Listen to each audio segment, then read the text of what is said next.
By jou doen ek enigiets. Vanaf die gedeelte begin wel by 1, maar dit is deurlopend en gaan amper reg deur tot vers 11, maar ons probeer hom stukkie vir stukkie afbreek, sodat ons 'n goeie begrip het van wat die apostel Johannes hier sê. Kom ons lees ons van vers 5 af, want hy het hier gepraat, die apostel Johannes, wat julle gehoor het, dit moet eintlik vir julle blydskap gee, wat ons gehoor, wat ons gesien, wat ons aangeraak het, is die rede tot julle blydskap en daardeur verkondig ons aan julle die blydskap en julle moet bly wees, het hy gesê van 1 tot 5, maar hy sê dit is die boodskap. Dit is nou die boodskap wat julle eintlik julle hoor moet verbly van vers 4, wat ons van hom gehoor het, dit is die Here Jesus Christus, en wat ons aan julle bekend maak, dat God lig is en dat daar in hom geen duisternis is nie. Onthou ons het gekyk dat Timoteus praat, hy woon in 'n ontoeganklike lig.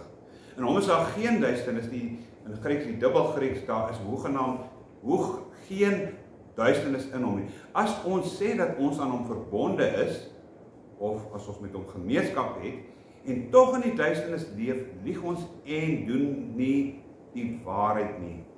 Maar as ons in die lig leef soos hy in die lig, dan het ons gemeenskap met mekaar, en die bloed van Jesus Christus, sy seun, reinig ons van alle.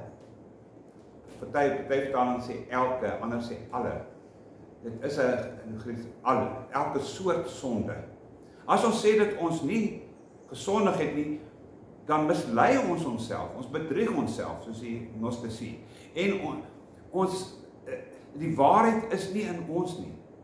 As ons egter ons sondes bely, hy is getrou en regverdig, en daarom sal hy ons van alle sondes vergeef.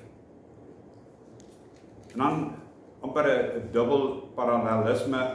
As ons sê, of ons kan sê, egter sê, dat ons nie gesondig het nie, maak ons hom tot leenaar en is sy woord. Interessant, die logos. Die woord is nie in ons nie. Kom ons bid, Vader, lei ons deur die woord, U het dit vir ons gegee, mag ons dit eet soos brood, mag U ons gedagtes verlig, ons verhelder, soos ons in die lig beweeg in Jesus naam. Amen.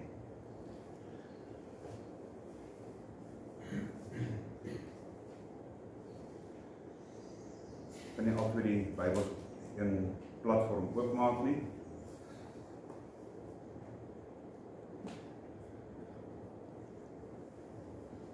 Hoe leef 'n mens in die lig volgens Paulus? Want dit is wat Johannes se idee is. Hoe lewe mense in die lig? Waar moet mense in die lig lewe? Ons weet, ons praat van hierdie bejaarde, die apostel Johannes, wat oor 90 jaar oud al was, wat baie van ons het waarskynlik nie gaan maak nie.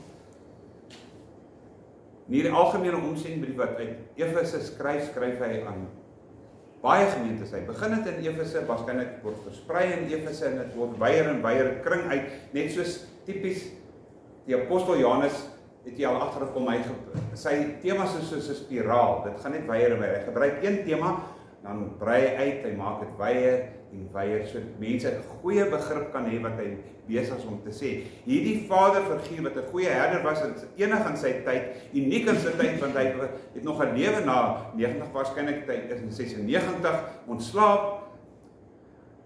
Maar hy moes dringend skryf, want daar was 'n geweldige groot probleem in die kerk, en dit het ontstaan in die kerk, en nie van buite die kerk ingekom nie. Dit het binne in die hart van die kerk, het gnosticisme gebore. Dit is daar waar dit begin het. Geen wonder dit pas tot vandag toe in baie kerke nie. Hulle kom nie eens agter hulle is besig met gnosticisme in die gemeentes wat hulle bedryf nie. Want dit is 'n alternatiewe Jesus, dis 'n pseudo-Christus wat bedryf word. En ons het nou is almal geskok oor die van 'n Merwe wat omdat hy getuig by Madlanga kommissie is hy tereggestel, dan sal nog waarskynlik nog teregstelling wees. Maar ons grootste gevaar is nie korrupsie buitekant die kerk nie. Ons grootste gevaar is nie verdrukking nie. Maar alhoewel die ANC die reg om ons te verdruk, is hulle kommunisties, word en Chinese invoer, kan ons ook verdruk. Maar dis nie ons grootste gevaar nie. Die grootste gevaar was ook nie in die tyd van Johannes, die Romeinse regering, die keiser Domitianus wat hom verban het na Patmos toe nie. Dit was nie sy grootste vyand nie. Dit behoort ook nie ons grootste vrees te wees, enige regering wat hy ook al doen. Ons grootste vrees moet wees as misleiding in die kerk insluit en mense wat almal saamkom, dis nie ek wat dit moet vrywaar. U self is geroep en het die gees van God en moet vals lering kan identifiseer. Ons moet onderskeiding, diakrisis, ons moet onderskeiding hê om te sien wat Dries van die trapleer af verkondig, is nie die waarheid nie. Dis 'n pseudo-waarheid. Dis nie eg nie, dis nie suiwer nie, want die Here het nie net vir my Bybel gegee nie, hy het vir een en elkeen van julle 'n Bybel gegee. Jy moet dit lees. Geseënd is hy wat 'n Bybel het, meer geseënd is hy wat sy Bybel lees. Op die beste geseënd is die persoon wat doen wat in die Bybel staan, geskryf staan. Johannes sit met 'n probleem. Hy besef die groot gevaar van misleiding in die kerk. En hy moet die gemeentes dringend waarsku, waarskynlik voor hy tot sterwe kom. Kyk wat sê Matteus 24 vers 24, het Jesus alreeds in sy tyd 'n waarskuwing gegee, wat baie mense nie eintlik, wat ek wil sê, they don't heed it. Hulle gee nie aandag aan wat Jesus gesê het in Matteus 24, waar hy praat van die eindtye, wat hierdie dinge sal toeneem, maar dit het al reeds in die tyd van die apostel Johannes ernstige afmetings begin verkry. Jesus sê, want vals Christusse en vals profete sal na vore tree en hulle sal groot tekens en wonders doen om, indien moontlik, selfs die uitverkorenes te mislei. Dis so 'n groot misleiding dat mense wat glo hulle is in regstand met Christus sal mislei word. Ek sê nie hulle gaan verloor nie, maar hulle gaan mislei word.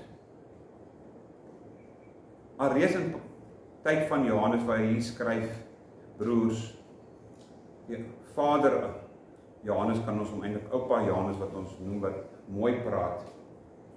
Hy soebat eers, ons sal later sien hy word bietjie ernstiger, soos die brief aangaan. Dit word net ernstiger wat hy, alhoewel hy praat heeltyd van my kinders, my klein kindertjies, my broers, geliefdes, dis die woorde wat hy gebruik, hy gebruik dit om eintlik hulle eers te sê, luister na my, is ek nie 'n vader nie, is ek nie die apostel wat nog oorlewende is nie.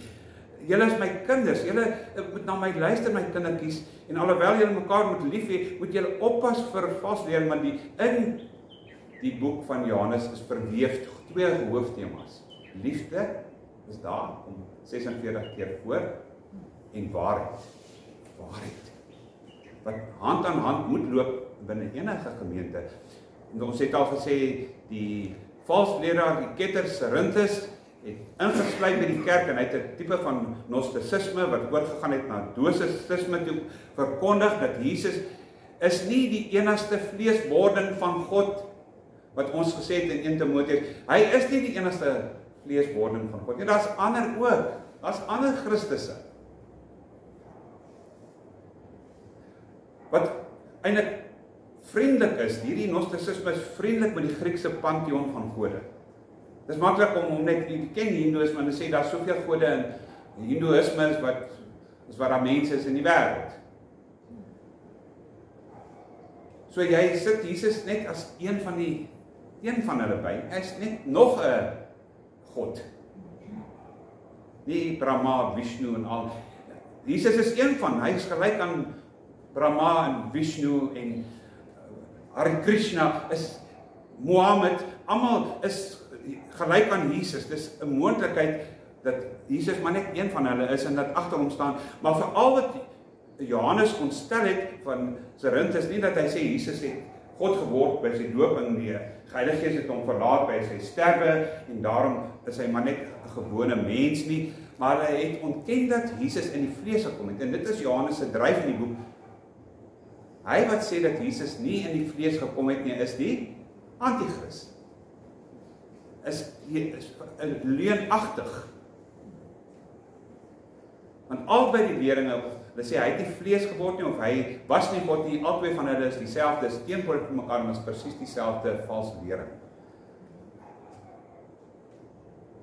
Daarbehalwe, ons het verlede week gekyk na 7 getuies wat Johannes oproep in die evangelie van Johannes. Jy kan hulle onthou, jy moet hulle asseblief uit die hart uit onthou. God die Vader getuig van my, die Heilige Gees getuig van my. Ek kan van myself getuig, die 2 Johannese getuig van hom, Johannes die Doper en Johannes, my werke getuig van my, Moses getuig van my, en die geskrifte getuig van my, sê Jesus. Al hierdie getuies het die Gnostisisme ook gehad, en tot vandag toe, maar dan verkies hy nog steeds Jesus net aan te plak as nog wat. Sit hom net by, is een van die kode, maklik. Daarom die klem op Jesus Christus as die lewe wat aan ons geopenbaar is en wat ons verkondig het. En Johannes 'n ernstige beroep doen op vals leraars in hierdie gedeelte moet ons onthou in die konteks, wie is die primêre mense wat Johannes hier waarsku? As julle sê julle is in die lig, maar julle lewe in die duisternis, is julle mislei. Die Gnostisisme is mislei. Die hartseer van alles, Jesus het dit alreeds in Johannes 5 vers 43 geweet, dat hy gepraat het van die valse leraars. Hy sê, as iemand anders in sy eie, julle aanvaar my nie, sê Jesus, julle aanvaar my nie. Ek sê vir julle, ek is van bo, julle is van onder, ek is van God, julle is van die aarde, julle moet weergebore word, maar al die dinge, julle Fariseërs aanvaar my nie, julle ondersoek die geskrifte om julle saligheid daarin te verkry, julle kry dit nie, wanneer julle kyk na verkeerde, in die geskrifte. Julle hoop die geskrifte gaan julle red. Dit gaan nie julle red nie, want die geskrifte getuig van my. Dit praat van my. Moenie verder gaan soek as die geskrifte nie. Dit praat van my. Maar hy sê as iemand anderster in sy eie naam kom, sê Jesus, die sal julle aanneem. Praat met die Fariseërs ook vandag. As iemand anderster in sy eie naam kom, daarom die groot mense in die kerk, die groot apostels in die kerk vandag, nuwe apostoliese reformatie. As iemand anders in my naam kom wat sê, jy kan ook God wees. Sien die weg, lyk so wonderlik, en Salomo waarsku ons alreeds in Spreuke 14:12, sê, daar is 'n weg vir 'n mens reg lyk. Dit lyk reg. Dit lyk so goed. Hierdie eenheid met ander godsdienste lyk so reg, dit klink so goddelik. Maar die einde daarvan waarsku Spreuke is die dood. Dit lei tot die dood. Maar waarsku Johannes diegene, dis die konteks, hy waarsku die mense teen die Gnostisisme, hy waarsku die Gnostici hulle self, en hy waarsku vir die mense wat val vir die Gnostici, word gewaarsku hieroor. Dis hy wat hy direk aanspreek, wat hy sê inderdaad, as julle sê dat julle nie in die lig leef, maar as in die duister, dan julle het die sonde, die mislei julle self, en die waarheid is nie in julle nie, in ons nie. Maar hy praat ook met ons, eintlik daar. Wat is die fondasie van die kerk? Efesiërs 2, vers 20 tot 22. En dit het nog nooit verander nie, dit is nog altyd presies dieselfde. Al staan sogenaamde nuwe apostels op, al staan sogenaamde nuwe leerrigtings, modernisme op in die kerk. Hendrik het vir my 'n artikel gestuur van mense wat moderne, dit is professore, wat toekomstige predikante in hierdie sogenaamde waarheid lei. Dis 'n leuen van Satan. En die waarskuwing is juis oor hulle, want dis 'n ander Jesus, dis 'n ander Jesus wat verkondig word. Want Paulus gee vir ons hierdie fondasie van kerk. Hy sê, julle, hy praat met Christene in Efese, is gebou op die fundament van die apostels en die profete. En dit is nie Nuwe Testamentiese profete waarop dit gebou word. Dit is gebou op die Ou Testamentiese profete, profesie wat nooit sal verbygaan nie. Want daar's mense wat die Ou Testament Eclipse of God verkondig. God was so, nou is God so. God was nog altyd dieselfde. Hebreërs sê vir ons 13. Jesus Christus is dieselfde gister, vandag tot in ewigheid. En in sy scope is die Jesus wat in die Ou Testament reeds verskyn het as Jahwe. God se woord wat hy uitspreek en beweeg, maar nou word die kerk gebou op hierdie fondament en Jesus Christus is die hoeksteen in wie alles verrys na een groot gebou. En in die tyd van Johannes het mense weggeval van hierdie geloof. Dis nie meer spaar nie. Dit kan nie meer waar wees nie. Jy sien, Jesus is nie meer relevant vandag nie. Waarvoor gaan die meeste mense kerke? Hulle gaan kerke om vermaak te word. Dis 'n fun-loving Jesus. Dis 'n Jesus wat aan elkeen gee soos 'n genie, net wat jy begeer. Jy doen die regte gebede, jy doen die regte Bybelstudie en hy sal vir jou gee net wat jy wil. Dis nie die regte Jesus nie. Dis 'n ander Jesus. Dis 'n alter Jesus. Want dit word gebou op die apostels en die profete wat Jesus verklaar as die eerste en enige geborene. Protokos, die enige gebore homogeneis, die enigste seun van God. Die eerstgeborene van God. Daar is geen na Jesus voor hom nie. Hy was nog altyd en God giet hom in vlees. En wat doen ons natuurlik met hom en sy vlees? Ons stapel sy vlees af dat daar net amper 'n ribbekas oorbly aan die kruis. Maar hy is eers en enigste prototipe. Onthou ek het so 2 of 3 weke terug gepraat van die eerste Volkswagen, die model T-Ford wat gebou is. Volgens 'n prototipe word dit gebou. En die kinders van God word in dieselfde prototipe as Christus gebou. Hy is die enigste gebore prototipe van God, waar volgens God al sy kinders vorm. En as die persoon nie lyk soos Jesus Christus nie, die prototipe, moet hy nog gevorm word deur die Heilige Gees, sodat hy 'n prototipe kan wees van Jesus Christus, of die oorsprong van die oorspronklike bou in Christus. Nie soos die Gnostici voorgehou, Jesus is, soos ek sê, een van die baie gode, die pantheon van gode nie. En ons het reeds gekyk na die hooftema, die lig teenoor die duisternis, Johannes se tipiese skryfstyl van dualisme, wit en swart dualisme, die waarheid teenoor die leuen, die lig teenoor die duisternis, die bloed van Jesus teenoor verlossing, die skoonmaak. Daarom vers 8, Johannes spreek die afvalliges dan aan direk, primêr in die konteks wat reeds begin glo het in hierdie leuen. En wat doen hy? Hy roep hulle tot bekering. Bekeer julle. Kom terug. So sê, kom terug na die basis toe. Kom terug na die lering van die apostels en die profete en die boeke wat al reeds bestaan het in die tyd van Johannes, was waarskynlik 22 Nuwe Testamenties boeke saam met die Ou Testament. Maar as nee, sê die Gnostici, ons aanvaar nuwe geskrifte. Ons aanvaar Serinthese geskrif. Ons aanvaar wat ander mense ons nou leer.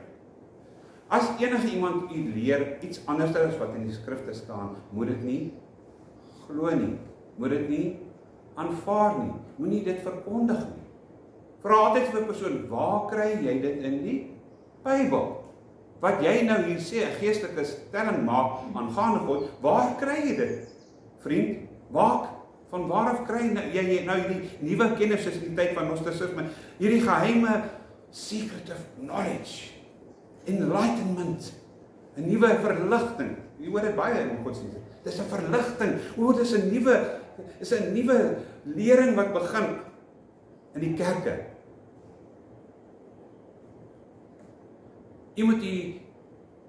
Dit is tipies Gnosticisme, tipies nie nuwe age. Wat sê dit? Ontdek jou alter ego. Sê die sielkundiges dit ook nie. Discover your alter ego. Vind jou alternatiewe ego. Word wat jy is. Nie word soos Jesus nie. Word wat jy eintlik is in jouself, want in jou is God. Shirley MacLaine wat begin het met die New Age basies het uitgeroep op die strand. I am God, I am God. En ek weet daar's mense wat hier ook wat groot gunsteling het. Stephen Furtick het op 'n stadium gesê, I am God. Dis die alternatiewe ek. moet asseblief nie na mense soos Joel Osteen luister nie. Want dit grens aan New Age. Jy moet jou alter ego vind. Jy moet in die spieël gaan staan, as familie van my wat dit doen, jy gaan staan in die spieël en kyk jy na jouself in die spieël en sê jy, I am beautiful, I am strong, I am smart, I am a winner, I am, en wie is die regte I am? Jesus Christus. Die Bybel is nie daar om ons dat goed voel oor onsself nie. Die leuen van Gnostisisme leef voort vandag, die 1ste eeu en die 26ste of die 21ste eeu. Dis 'n illusie. Dis waarom Johannes sê vers 8, kom na die lig, kom uit die duisternis. As ons sê ons het nie sonde nie, mislei ons onsself en die waarheid is nie in ons nie. Die ander hoofdeen, waarheid, lig en waarheid.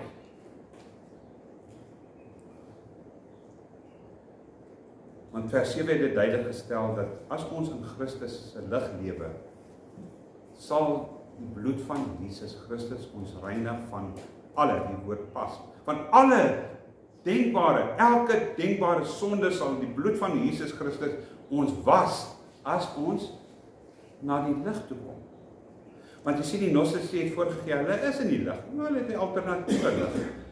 En daarom is hulle mislei. Want hulle dink daar's 'n ander waarheid behalwe Jesus Christus al het. Jesus in die tuin van gebid, Johannes 17:17, Vader, heilig hulle deur u woord is waarheid. U woord is die lig. Heilig hulle deur u waarheid, asseblief Vader. Hy praat van sy disippels daar. Heilig hulle, sodat hulle ons ook kan lei na die lig toe. En wat is die waarheid? Wat hy sê, die waarheid as ons sê dat ons nie gesondig het, is die waarheid nie in ons nie. Wat is die waarheid? Ons is almal helverdiende sondaars, groot en klein, jonk, oud, is vir helverdiende sondaars. Dis dit. Aan ons kant van die waarheid. Al lyk ons mooi en al is ons oulik. Al kan ons in die spieël staan en ons staan 2 ure voor die spieël van die dames en jy kyk na jouself en jy raak mal verlief op jouself. Kyk, ek het ook 'n dogter. Ek weet wat hulle denke is. Die waarheid bly staan, ons almal verdien ewige dood en hel. Vervreemding van God. Want ons sonde spieg aanhoudend op God. Ons sonde spieg op God. Ons gaan die nagmaal vier. Deel van Jesus se lyding was dat hulle in sy aangesig die belediging, ek dink is erger om hom te slaan met stokke, was in sy gesig te spieg. Die waarheid is ons sondaars. En ons het redding nodig, ons het verlossing. Ek sien Gnostici, hulle het nie redding nodig. Die Gnostici sê, jy het verligting nodig. Nee, jy het nie bekering van sonde, jy het verligting nodig, jy verstaan nie. Ken jy sulke Christene wat vir jou sê, jy het verligting nodig, jy moet verlig word? Ek ken sulke mense wat vir jou sê, Jesus is outdated man, dis 'n mite. Ou Testament is 'n mite. Vers 9 sê, maar as julle, hy praat die eerstes met die Gnostici, maar ook natuurlik met die ander gelowiges wat deur hulle mislei word. As julle sonde bely, hierdie woord bely is 'n interessante woord, homologeo. Homologeo. Ander woorde, ons praat dieselfde ding wat God praat. Hy sê ons is sonde, wat sê ons? Ja, Here, ons is sonde. Ons stem met hom saam. As ons sondes bely, ons saamstem met die Here, dan kan hy ons help, dan kan hy ons red. Hy roep die Gnostici tot bekering. Hy sê, as julle sonde gaan bely en saam met God stem dat julle sondig is en julle het 'n verlosser nodig, dan kan nie net sy bloed julle was nie, maar dan sal hy julle van alle ongeregtigheid reinig. Nie sommige nie, van alle moontlike ongeregtigheid reinig. Want in vers 10 praat hy ook, maar as julle, die Gnostici en mense in die gemeentes daai tyd en van vandag volhou deur wat julle doen te sê, dis nie sonde nie, maak julle God, as hy julle sy getuienis nie aanvaar nie, is sy woord, sy logos nie in julle nie. Maar en as julle dan volhou en weier om te erken dat julle sondaars is, maar dan maak julle God tot 'n leienaar. Hy wat die waarheid is, maak julle 'n leienaar. Hulle sê vir God in sy gesig, jy spiegel. Jy lieg. Ek is nie 'n sondaar. Ek is reg. Ek sal my eie weg vind na my saligheid. Maar God alles geskep het in sy lig. Wat Paulus, ons het dit al gesê, hoef nie te blaai om 2 Korintiërs 4 vers 16. Want God wat gesê het, laat lig uit die duisternis skyn, dit is hy wat ons verlig het in die kennis en die heerlikheid in die aangesig van Christus. Daarom sê Paulus, ek kan daarna bly, Efesiërs 5 vers 13 tot 15. Dis mense wat in die lig kring van Christus beweeg, wat die ewige lig is.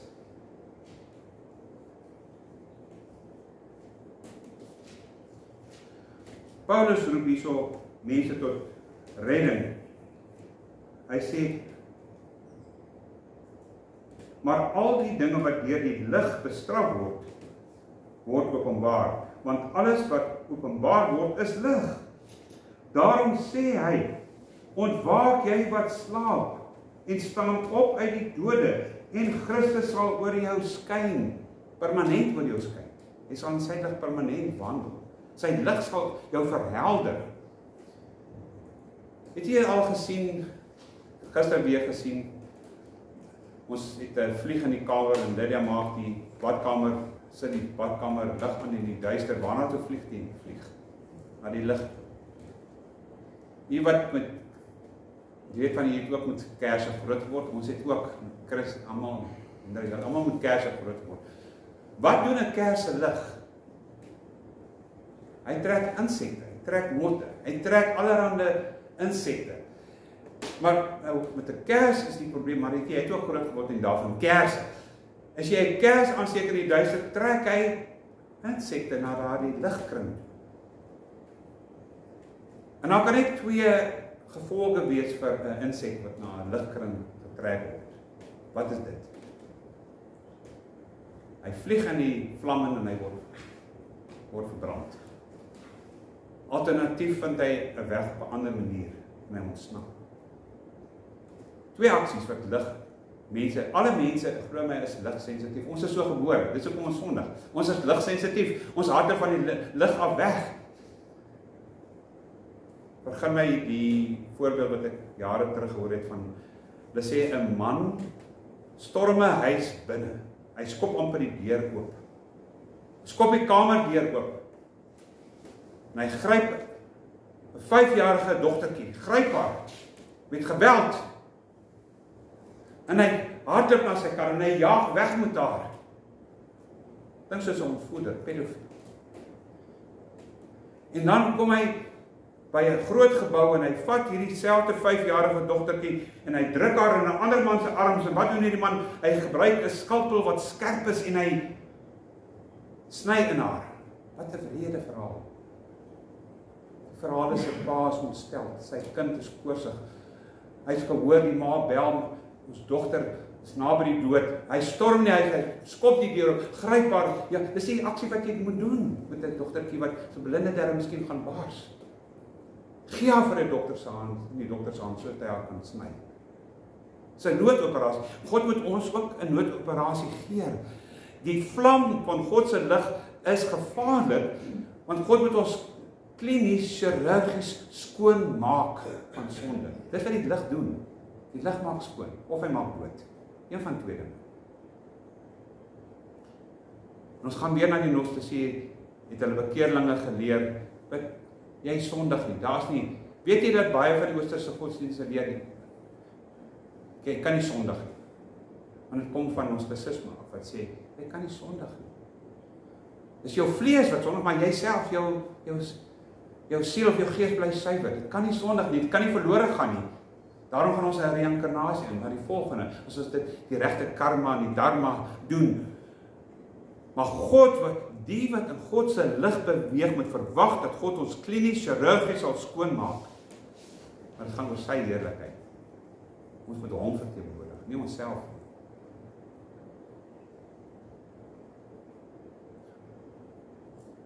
Ons moet die boosheid aanprys. Dat God toe om deur sy lig ons sonde te verlig en ons 'n nuwe hart gee. Ek het al met u gepraat oor Deuteronomium 30 vers 6, Moses wat sê, God sê aan Moses, Jahwe sê van besny, ek sal julle harte besny. Ek sal chirurgies optree om julle skoon te maak. Dis wat daar staan. God sê vir Moses, sê vir die mense, ek wil julle en julle nageslag besny, wil hulle skoon sny, sodat julle my kan lief hê met julle hele hart, julle siel en verstand. Ek wil julle met my lief hê, maar ek moet julle besny in julle harte, skoon maak, sodat julle my kan volg, my kan dien. Dis wat God wil doen met sy skoonmaak. So alhoewel in die direkte konteks ons doen applikasie, praat hy met gnostisie en Christene wat val vir die gnostisie, praat ook vandag met ons oor 'n ander, weer eens 'n ander Jesus Christus. Want as ons ook erken dat ons nie sondaars is nie, kan God ons nie help nie. Dit begin daar. Dit begin die eerste stap hier. As ons ontken, as ons sê ons het nie sonde nie, mislei ons onsself en die waarheid is nie in ons nie. As ons sê dat ons nie geen sonde het of nie sonde gedoen nie, dan maak ons God tot 'n leienaar en dan maak ons hom as 'n leienaar. Ons moet aanhoudend. Dis waar bekering inkom, want nie baie mense verkondig nie. Hier is 'n boodskap van bekering. Waaruit bestaan bekering? Of waaruit bestaan redding of verlossing? Die eerste B, daar's klomp B's in redding. Wat is die eerste B? Bewustheid van sonde. Erkenning van sonde. Word bewus. Wat gebeur in Jesaja 6? God roep vir Jesaja as profeet. Hy sien die heerlikheid van God. Wat doen Jesaja? Sê, Here, hier is ek is reg, kom ons doen die job. Ek is die profeet, ons gaan die werk doen. Voor hy geroep word as profeet, sien Jesaja die heerlikheid van God. Wat is sy reaksie op die heerlikheid van God? Kan jy onthou? O Here, ek is onrein van lippe. En ek, Jesaja, woon in onrein, tussen onrein mense. Die bewustheid van ons eie onreinheid en ons sondes. As ons sê dat ons nie sonde het nie, mislei ons onsself en die waarheid is nie in ons nie. Ons het begin met sê, wat is die probleem hier? Alle mense is gesondig en ontbreek hulle aan die heerlikheid. Paulus haal uit Psalm 14 uit. Niemand soek na God nie. Nie een persoon soek na God nie. Niemand moet homself sê, ek soek na God. Nee, jy soek nie na God nie, God soek na jou. As hy jou nie gekry het nie, het jy nooit na hom gesoek nie. En dan sê Psalm 14, waar daar's niemand wat na God soek nie, selfs nie een nie. Paulus in Romeine praat mooi daarvan, gelees Romeine wat hy daarvan beklemtoon. Almal het ontaard. Almal ontbreek aan die geregtigheid van God. Daarom is God se wraak op ons. Dis bewustheid. Dit is bewussyn wat ons moet weet en sien. Ons moet tot hierdie besef kom, tot bewussyn kom, dat God se toorn rus op ons, totdat ons Christus as versoenaar het, en ons kan deelneem aan die nagmaal soos mense wat erken dat sy liggaam is vir ons geskeur en gebreek, en ons het sy bloed simbolies drink wat ons reinig van elke sonde wat daar is. Bewustheid van sonde. Wat volg op bewustheid van sonde? Dit is wonderlik om bewus te wees. Baie mense wat voorreg is bewus van hulle wat hulle verkeerd gedoen het. Dit help nie. Bewustheid is leeg, beteken niks nie. Al sien nie soos Jesaja God in sy heerlikheid. Moet lei na berou. Het jy berou oor die sonde? Het ons berou oor ons sonde? Wat ons gereeld doen, ons doen, as het noem ons God ook alleen, nee, God die leeg, ons is reg, ons is okay, ons sal ons eie maak, 'n regstand voor God, maar hy sê, wees berouwvol soos die tollenaar wat langs die fariseer staan, wat sê, o God, wees my sondaar genadig. Dis berou. Ons het gepraat van die vrou wat Jesus se voete was, met haar trane, moes baie trane gewees. En wat doen sy? Sy droog dit met haar eie hare af. Sy soen sy voete. Sy salf sy voete. Dink jy Sy het berou gehad vir haar sonde. Absoluut. Wat volg berou? Bekeer. Bekeer. Die Grieks metanoia. A change of heart, a change of mind. Omkeer. Nie aangaan op dieselfde manier nie. Ek herinner jy kan by die huis gaan lees Lukas 13, Jesus se woorde wat klink baie apaties van Jesus om hierdie dinge so te sê. Want hulle kom na Jesus toe en sê, asof hulle hom wil inlig, weet jy dat Pilatus van die Jode se bloed gemeng het met hulle eie offerhandes waar hulle offer, is vreeslik.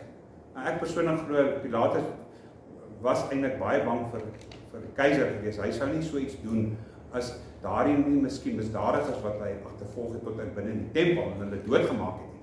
Maar dit skok die mense. En wat sê Jesus? Dink ongevoelig.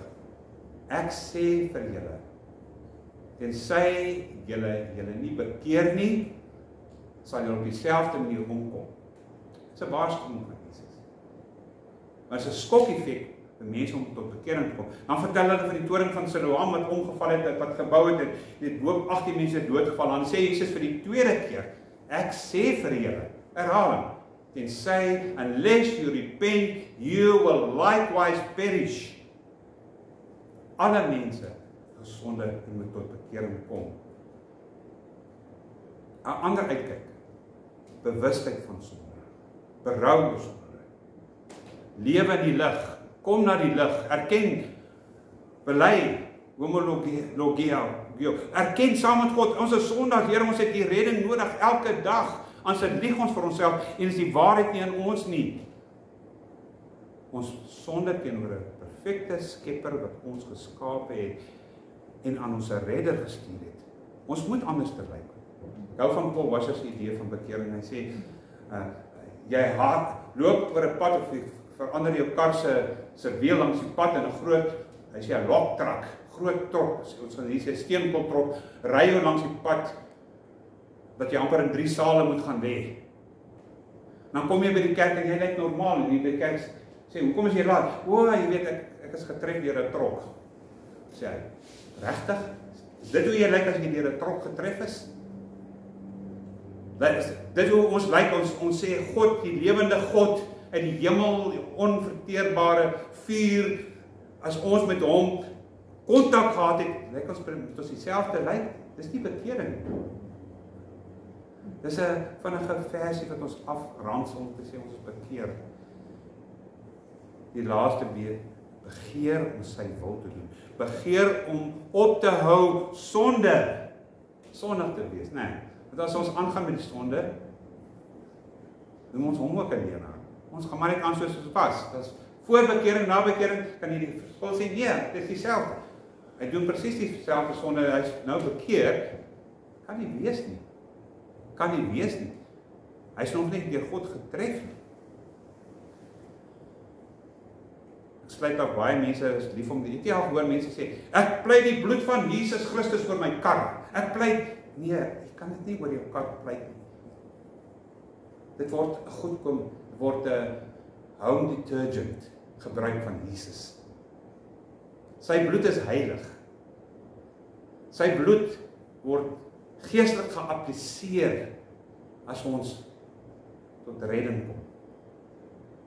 Ja, maar Jesus se bloed ons aanhoudend was. Dis nie wat die teks sê nie. Sê ons te sê wat vreemde deur moet tot bekering kom sodat die bloed van Christus hulle kan skoonmaak en van alle sonde reinig. Wat reinig ons? Baptiste, wat reinig ons? Die bad van die woord, Efesiërs 5. Jesus berei vir hom 'n bruid voor wat he cleanses her through die bad van sy woord reinig, die hoor van sy woord, die lees van sy woord, die doen van sy woord, is waarmee hy ons aanhoudend bad, skoon was. Hoekom Jesus sê, Peter sê, was hom my voete en my hande, hy sê, nee, julle sal reeds skoon deur die woord wat ek tot julle gespreek het, dit was ons gedurig. Ongelukkig het nog baie mense is nog nie regtig eers gewas in die bloed van Christus en so die bad van die woord kan hulle nie reinig nie. Want hulle doen presies dieselfde sonde elke dag. Dis ons nie almal so nie. Ons het ons daai die petty sin, daai sonde wat ons voor lief is, wat ons nie wil laat gaan nie. Ek ook nie, my vrou. Nee, dis die sonde wat die Here wil uitbrand, hy wil dit chirurgies verwyder. Ek moet na die lig kom, hy moet dit skoonmaak dat ek kan sien, ek moet gewas word, ek moet gebad word. Maar ek moet ophou eventueel om dit te doen, want dit is nie God behaaglik nie. Dis 'n bekeringsboodskap is dit nie. Bewustheid van sonde. Berou oor sonde. Bekering van sonde. Begeer om sy wil te doen en gereinig te word. Want dit beteken eintlik as ons nie bewus is van sy lig nie, ons eie sonde nie sien nie, is ons nie weergebore nie. Ons kan nie die koninkryk sien nie. Want hierdie paar elemente wat genoem het in bekering, berou en lei tot wedergeboorte en die lig van Christus hou aan om ons te verlig. Ons moet in sy lig kring ingetrek word. Dit moet ons baie keer seer maak. Ons hou nie om daarvan seer te kry, is dit nie. Ons moet baie keer klinies skoongemaak. Want die chirurg van die hemel wil ons skoonmaak. Ons sê eina Here, maar hy wil ons skoonmaak. Dis soos wanneer jy 'n sweer of 'n ding uit 'n kind uit wil wegsny. Hy gaan nie sê, dit is lekker, doen dit nog, pa, sny nog hierso, sny my vrou, die sweer, sny hom, dis seer. Baie keer met God ons ook ongelukkig. Dit sal seer wees, want dit was seer vir hom in kruis, was vir hom baie seer. Mag die Here ons help as ons oorgaan na die nagmaal, dat hierdie woorde, bewustheid, berou, bekering, begeerte, chirurgiese skoonmaak, erken dat ons sonde het. Dan kan hy ons skoonmaak. Dan kan hy ons skoonmaak. Dan lewe ons in lig. Dan noem ons God nie alleen aan. Want die bloed van Jesus Christus het ons gereinig van alle sonde. Amen. Kom ons bid. Vader, dit is u woord. Ek wil bid vir die wat hier is, vir die wat hoor oor die Here oor die video, dat ons nie ligtelik sal omgaan. Dat ons u nie alleen sal noem deur te sê ons het geen sonde nie. Dat ons nie onsself sal mislei. Dat sê ons het nog nooit gesondig nie. Nie soos die gnostici wat ontken dat hulle enigiets verkeerd gedoen het, geen sonde het nie. Hulle ken nie die woord sonde nie. Ons ken die woord sonde, want dit is, Here, soos Paulus sê, o God, wie sal my verlos van hierdie dooie kord van sonde wat aan my vasgebind is? Help ons, Here, om daarvan ontslae te raak. Bewus word, dit is aan ons vasgebind, en ons smeek dat U ons sal help om ontslae te raak van die sondelas wat Christus verbrysel het, om deurboor het. Mag ons hierdie Sondag, waar ons begin in die Kersseisoen, die Christusseisoen, opnuut bely, bekeer, berou hê, aanhoudend berou, soos ons die lig kom aanhoudend berou hê, sodat ons, Here, in vrede met U kan lewe, deur die Seun Jesus Christus. Seën nou ook, Here, waar ons aan die nagmaaltafel sal sit, die heilige fees, Here, die deel van die Pasga, die groot versoendag. Vader, help ons deur hierdie dag, hierdie week en dit wat voorlê. Ons het U genade bitterlik nodig. Ons bid dit in danksegging en in Jesus naam. Amen. Kom ons gaan afsit. Kom ons